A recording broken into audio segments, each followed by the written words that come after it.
నెలకు ఒక రూపాయలకే అపరిమిత కాల్స్ అంట. ఫ్రీడమ్ పేరిట పథకాన్ని తీసుకొచ్చిన బిఎస్ఎన్ఎల్. దీన్ని ఉండనిస్తారా అంటే ఉండనియరు. బిఎస్ఎన్ఎల్ నిజంగా కూడా నిలబెట్టాలనుకుంటే ప్రభుత్వ రంగ సంస్థ. ఈ ప్రభుత్వ రంగ సంస్థను నిలబెట్టాలంటే ఏం చేయాలి? మంచిగా అక్కడ ఉద్యోగులందరూ కూడా మంచిగా పనిచేయాలి, మ్యాన్ పవర్ని పెంచుకోవాలి, సేవలను విస్తృతం చేయాలి, తర్వాత టవర్లు పెంచుకోవాలి, ఇవన్నీ కూడా చేయాలి. ఇవన్నీ కూడా జరగవు. ఇవన్నీ కూడా జరుగుతుంటే కూడా జరగకుండా ఆపేస్తారు. ఒకవేళ సిగ్నల్ మంచిగా వస్తే మంచిగా రాకుండా చేస్తారు. ఇట్లా రకరకాలుగా ఎందుకు జరుగుతాయి అంటే ఈ ప్రైవేటు కంపెనీలు ఏవైతే ఉన్నాయో ఈ ప్రైవేటు కంపెనీలన్నీ కూడా మేనేజ్ చేస్తూ ఉంటాయి.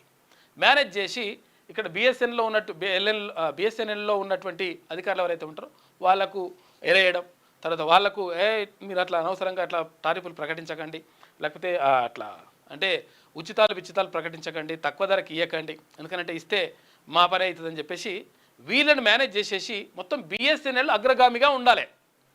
ఇప్పుడు ఏదైనా టెంపుల్లోకి వెళ్తే ఇప్పుడు శ్రీశైలమో లేకపోతే తిరుపతో అటువంటి దగ్గరికి వెళ్ళినప్పుడు బిఎస్ఎన్ఎల్లే అక్కడ పనిచేస్తుంది. కానీ బిఎస్ఎన్ఎల్కి సంబంధించి పూర్తిగా అటువంటి అవకాశాలు లేకుండా ఇప్పుడు దీన్ని ఉండనిస్తారో అనేటువంటి నమ్మకం కూడా లేదు.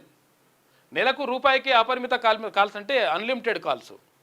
మరి ఇది దాన్ని ఉండనిస్తారా అంటే గ్యారంటీ లేదు, నమ్మకం లేదు దొరా అన్నట్టు లెక్క.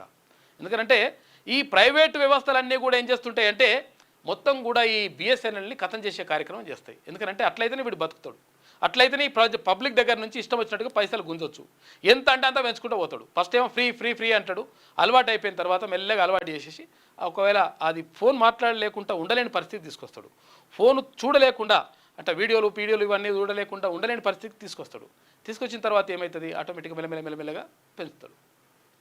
బ్రిటిష్ వాళ్ళు కూడా భారతదేశానికి వచ్చిన తర్వాత ఈ తేయాకు సంబంధించి అంటే అప్పుడు భారతీయులకు అంటే అప్పటికి ఈ టీ అలవాటు లేదు. ఈ టీ అలవాటు లేకపోతే టీని అలవాటు చేయడానికి వాళ్ళు ఏం చేసిండ్రంట అక్కడక్కడ స్టాల్స్ ఏర్పాటు చేసిండ్రు.